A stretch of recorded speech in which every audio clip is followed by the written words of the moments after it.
हम लोग डिस्कस कर रहे हैं work done by tension, normal, static friction, kinetic friction, ठीक है। ऑन इंडिविजुअल ब्लॉक, एक ब्लॉक पे क्या होता है और एक सिस्टम पे क्या होता है, इसको समझते हैं, ठीक है। वर्क निकालना हम लोग सीख लिए, एटलीस्ट कांस्टेंट फोर्स का तो सीख ही लिए, वेरिएबल का इसके बाद सीखेंगे, ठीक है। पर ये कंक्लूजन समझ लो। अच्छा, एक और अजीब सा फोर्स है, पढ़े हम लोग, स्यूडो फोर्स, ठीक है। खाली नाम है स्यूडो, पर काम करता है वो, ठीक है। तो जैसे जैसे हम देखो इसमें क्या क्या दिक्कत गलती होता है बताते हैं। जैसे एक छोटा सा सवाल पूछते, जैसे पूछा है work done by static friction, याद है? एक बॉक्स को पुश कर रहे हैं, मूव नहीं कर रहा है, तो कौन सा फ्रिक्शन लगता था? स्टैटिक, उसको बैलेंस करता था। तो work done by static friction क्या होगा? Work done by static friction, move लगा है, वो मूव ही नहीं कर रहा है, तो डिस्प्लेसमेंट जीरो, तो work done absolutely wrong. Static friction का वर्क डन जीरो होना जरूरी नहीं है, उस केस में जीरो हो गया। स्टैटिक सुनते ही दिमाग में आ जाता है रुका हुआ है, रुका हुआ है तो मूव ही नहीं कर रहा है, मूव नहीं कर रहा है तो डिस्प्लेसमेंट जीरो, मतलब वर्क जीरो, नो, ठीक है। होता है तो। जैसे नॉर्मल, नॉर्मल का वर्क डन लोग दिमाग में बिठा देते हैं जीरो होगा, वर्क डन नॉर्मल का हो सकता है, बिल्कुल हो सकता है, स्टैटिक का भी हो सकता है, इसलिए इसको हम बताना जरूरी है, ठीक है। ध्यान दीजिए, तो हम क्या लिख रहे हैं? ऑन इंडिविजुअल ब्लॉक, अकेले ब्लॉक पे वर्क डन बाय, और इसको एग्जांपल से समझेंगे, these forces may be zero, may be positive, may be negative. अकेले ब्लॉक पे टेंशन का वर्क, स्टैटिक फ्रिक्शन का वर्क, काइनेटिक फ्रिक्शन का वर्क। अब बोलो ये काइनेटिक फ्रिक्शन का वर्क सर नेगेटिव होगा, मूव ऐसे कर रहा है, फोर्स ऐसे लग रहा है, डिस्प्लेसमेंट ऐसे, फोर्स ऐसे, उल्टा है, नेगेटिव वर्क होगा। नहीं, कोई जरूरी नहीं है, नहीं, पॉजिटिव भी हो सकता है, डिपेंड करता है सिचुएशन पे। अभी हम लोग लेंगे एग्जांपल, ठीक है। तो ऐसे फोर्स का इंडिविजुअल ब्लॉक पे जो वर्क होता है वो जीरो भी हो सकता है, पॉजिटिव भी हो सकता है, नेगेटिव भी हो सकता है, ठीक है। But on system, work done by these forces except kinetic friction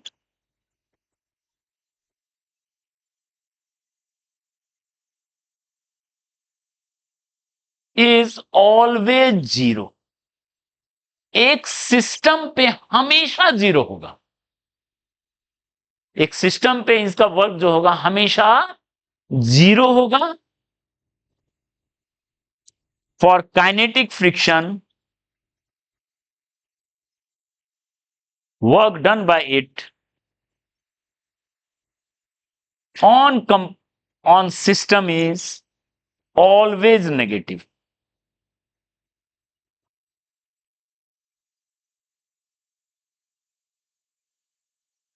ठीक है। एक सिस्टम पे काइनेटिक फ्रिक्शन का वर्क डन हमेशा नेगेटिव आता है, अकेला ब्लॉक पे पॉजिटिव नेगेटिव हो सकता है, ठीक है। ये सब कंक्लूजन को हम लोग एक एक एग्जांपल से वेरीफाई करेंगे, क्लियर है? Okay.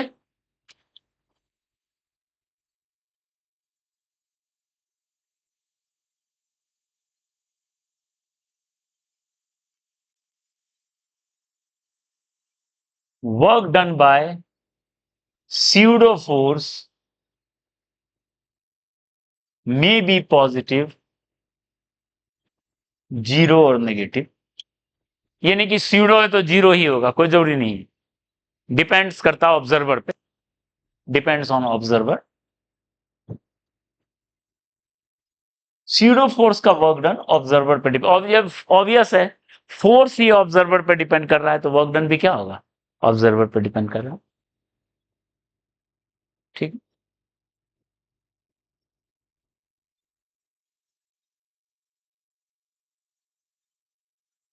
Work done by a force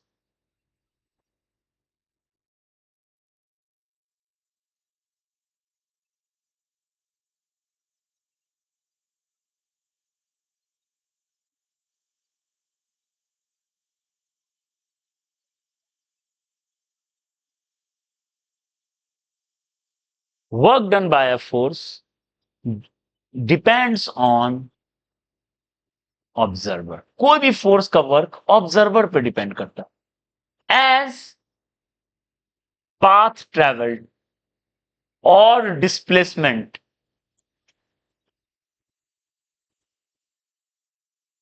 of a particle is observer dependent.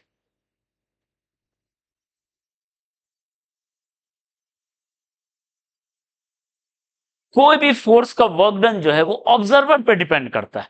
अब तक हम लोग कुछ नहीं दिया हुआ था तो मतलब ग्राउंड के रिस्पेक्ट में, लेकिन अगर ऑब्जर्वर वेरी हो गया तो वर्क वेरी हो जाएगा, क्योंकि वर्क में फोर्स और डिस्प्लेसमेंट है। मान लो फोर्स तो एक फिक्स है सबके लिए, अगर रियल फोर्स की बात किया, डिस्प्लेसमेंट तो डिपेंड करता है कौन देख रहा है, पाथ तो डिपेंड करता है कौन देख रहा है।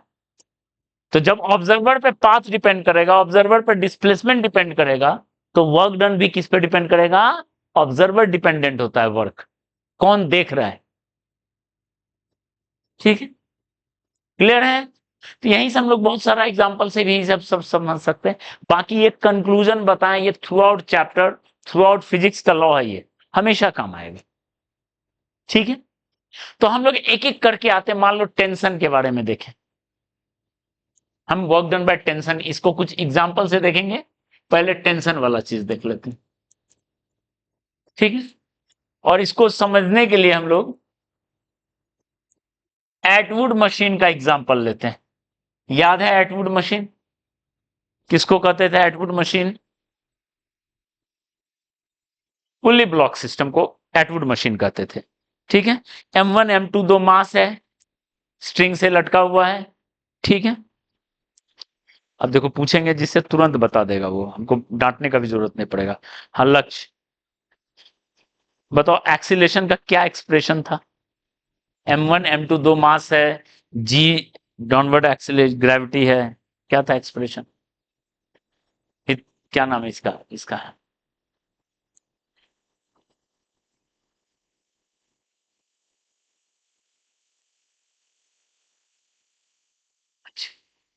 देखो,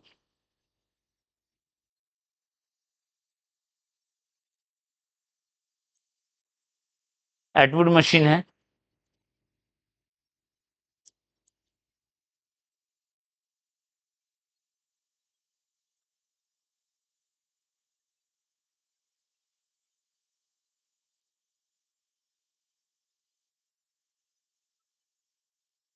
अब याद आ रहा है? अब याद आ रहा है? तुम्हारा लास्ट टाइम जो तुमसे पूछे थे तो तुम बोला था सर अभी मैथ्स का होमवर्क बना रहे हैं इसलिए नहीं पढ़ पा रहे हैं फिजिक्स। हो गया मैथ्स का काम सारा? तो शायद तुम बोले नहीं, कोई दूसरा बोला था मैथ्स का, कोई दूसरा बोला था केमिस्ट्री का। फिजिक्स मतलब सबसे साइड चीज है, ठीक है। सप्ताह में एक दिन हो गया तो हो गया।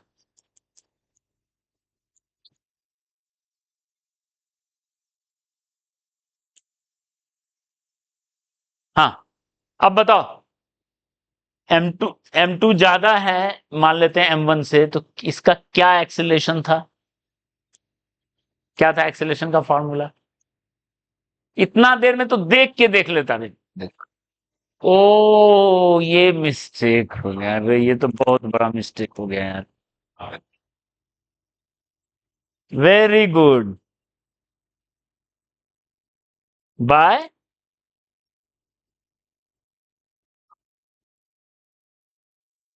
ठीक है।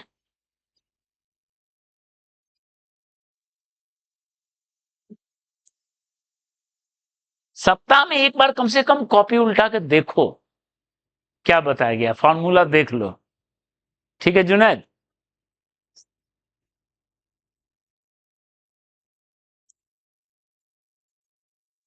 और हम क्या बताएं, तुम लोग मैथ्स पढ़ते हो, केमिस्ट्री पढ़ते हो, बहुत अच्छी बात है। ठीक है, कभी कभी फिजिक्स पे भी कृपा बरसाओ। ठीक है, हाँ चलो यहां ध्यान दो। अब डायग्राम देखो, m1 मान लेते हैं ये ऐसे एक्सीलरेशन है, ये गया h नीचे और ये गया h ऊपर। क्लियर है?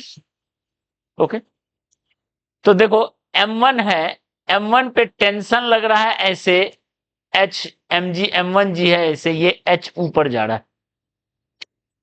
ओके, m2 को देखें, m2 को m2g ऐसे, t ऐसे, ये h नीचे जा रहा है। हम टेंशन के वर्क में इंटरेस्टेड हैं। ठीक है, टेंशन का फॉर्मूला मिल चुका है, हाइट आप आराम से निकाल सकते हो, हाफ ए टी स्क्वायर, ए भी एक्सीलरेशन मिल चुका है। ठीक है, ये हाफ ए टी स्क्वायर, ए भी मिल चुका है, तो एक्सीलरेशन नहीं गया, टेंशन मिल गया। अब आप देख के बताओ, work done by tension on m1 कितना होगा, प्लस होगा कि माइनस? m1 पे,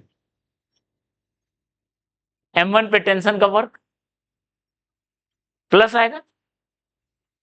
हाँ, m1 देखो, टेंशन ऊपर लग रहा है, यहां टेंशन लगेगा ना, यहां टेंशन लगेगा आंटी, m1 पे टेंशन ऊपर लग रहा है और डिस्प्लेसमेंट भी ऊपर हो रहा है, तो work done by tension on m1 क्या होगा, tension into h, plus sign के साथ, पॉजिटिव आया। क्लियर है?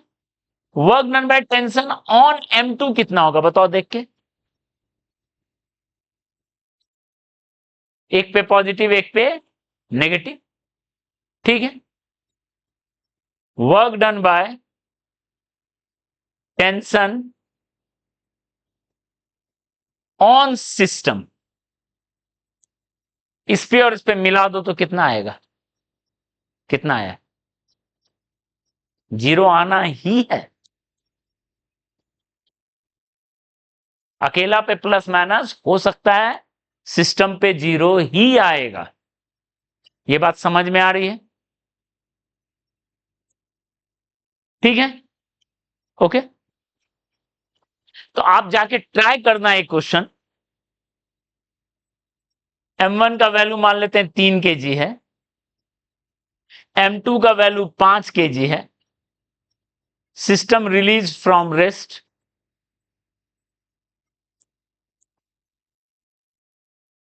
Find work done by tension,